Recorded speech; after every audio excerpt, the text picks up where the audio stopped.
Salut à tous et bienvenue. Aujourd'hui, je me trouve à Tokyo, plus particulièrement à Nakano, à la galerie Akaba. Pourquoi? Parce qu'on va aller voir le pop-up store City Hunter de 2025. Allez, c'est parti. C'est déjà la 5e année que la galerie Akaba organise un pop-up store City Hunter. Le premier avait eu lieu en 2021, j'avais fait une vidéo sur la chaîne. Le thème à l'époque c'était Umibozu contre Ryo, l'affrontement dans le cimetière. En 2022 c'était MKR Mick Kaori Ryo. En 2023, le thème c'était Urban Cinderella. Et puis l'année dernière, en 2024, c'était Shinjuku City Pop. Et cette année, on s'en rapproche puisque le thème de cette année, en 2025, c'est Retro Pop Days. 2025 est une année marquante pour City Hunter puisque on a fêté cette année les 40 ans du manga, puisque le premier chapitre était sorti le 26 février 1985 dans le Weekly Shonen Jump numéro 13. D'ailleurs, pour marquer le coup, il y aura une exposition au Ueno Royal Museum du 22 novembre au 28 décembre 2025.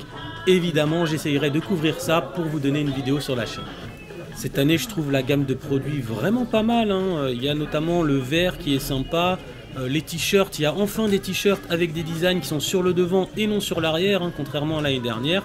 Et puis surtout, il y a un produit, moi, qui m'intéressait énormément, c'est la chemise.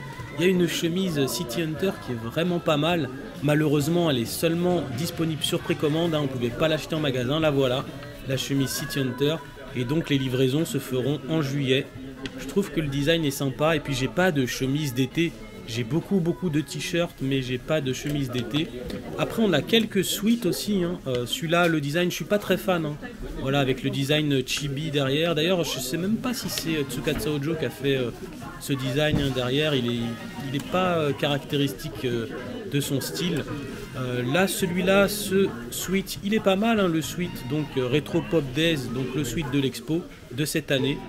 Il n'est pas donné quand même, hein, 11 000 yens, mais c'est pas tous les jours qu'on achète un suite City Hunter. Donc là voilà, le design derrière, je trouve qu'il est quand même sympa, hein, au niveau du design. Ensuite, on va aller voir les canvas qui sont juste à droite. Et là, en haut, en fait, on peut voir tous les canvas qui sont des précédents pop-up store. Donc celui-là, par exemple, à gauche, je l'avais acheté. Et puis en bas, tout ce qui est un peu Andy Warhol, hein, l'inspiration Andy Warhol, bah ça, c'est ceux de cette année, que je trouve sympa, mais de là à les acheter, non. J'en ai déjà quelques-uns des canvas que j'avais acheté dans les précédents pop-up store. Par contre, celui de City Pop est très sympa.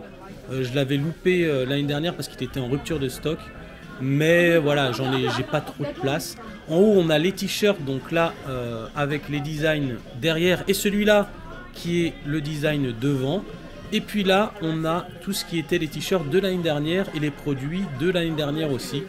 Donc les produits que je trouvais pas vraiment super avec, voilà, on avait des photos, on avait les t-shirts de l'année dernière que j'avais pas acheté. Et puis là voilà, Urban Cinderella, je vous avais dit, hein, c'était le thème de 2022 il me semble, hein, si je me trompe pas.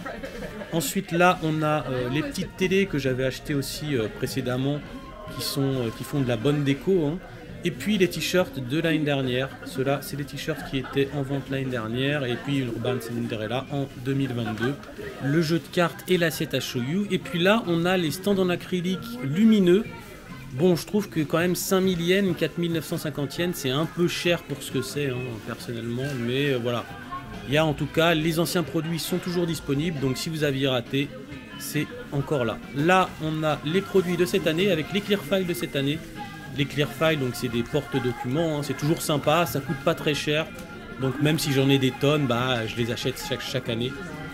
Les stands en acrylique que je trouve vraiment pas mal, hein. Cette année l'effet est vraiment bien, il y a un effet de transparence lumineux qui est sympa. Là le porte-monnaie Umibozu, et puis même celui-là en fait, ce petit stand en acrylique, cette année je les trouve vraiment bien, donc je les ai tous achetés. Et puis là, contrairement aux années précédentes en fait, on a des décos de vinyle. Alors c'est pas des vrais vinyles, hein, c'est juste des vinyles de déco avec des canvas.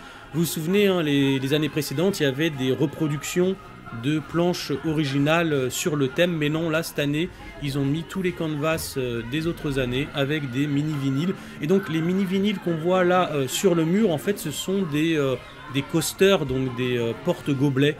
des dessous de verre, voilà, des dessous de verre, c'est comme ça. Et puis il y a même un paillasson City Hunter, si jamais vous voulez mettre ça devant votre porte d'entrée. Et puis il y a un autre produit à part la chemise qui n'est dispo qu'en précommande sur le site internet, c'est le miroir de bar. Et je suis un peu déçu parce qu'il est tout petit en fait, hein. Je m'attendais à quelque chose de beaucoup plus grand, surtout qu'il n'est pas donné, je crois qu'il coûte 14 000 yens. Donc voilà, la déco est quand même assez sympa, malgré que voilà, on aurait peut-être préféré des reproductions de planches originales. Là, on a les t-shirts de cette année qui sont vraiment pas mal. Donc là, c'est bien parce qu'ils ont mis quelque chose sur le devant. Voilà, le derrière, il y a aussi une illustration. Donc celui-là, je l'ai pris, il est pas mal. Celui-là, malheureusement, bah, c'est un peu trop simple. Et puis l'illustration n'est pas terrible derrière. Et puis celui-là, enfin, un t-shirt avec une illustration sur le devant. Donc je l'ai pris aussi, puisque je le trouve assez sympa. Voilà, celui-là, par contre, hein, je vous ai dit, le design chibi, je suis pas très fan. Donc je ne l'ai pas pris. L'éco-bag 4 size avec la tête du Mibozu. Et puis derrière, l'occasion de revoir un peu le design de la chemise, qui est vraiment quand même sympa, hein. Moi j'aime bien. Voilà, c'est pour ça que je l'ai prise.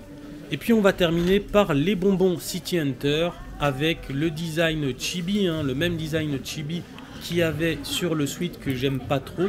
Ah, il y a marqué quand même Ojo, donc je suppose que c'est quand même Tsukasa Ojo qui a fait ce design là. Bon, je suis pas très fan. Et puis voilà, on a fait un peu le tour de tout ce qu'il y avait à voir dans ce pop-up store.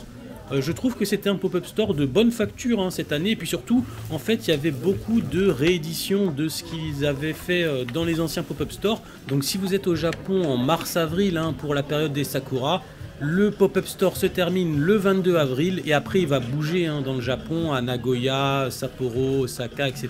Fukuoka aussi. Et donc du coup, bah, c'est l'occasion d'acheter tout ce que vous avez peut-être raté les années précédentes. Il va y avoir encore beaucoup d'événements pour les 40 ans de City Hunter, donc on se retrouve très bientôt pour une nouvelle vidéo. Allez, salut!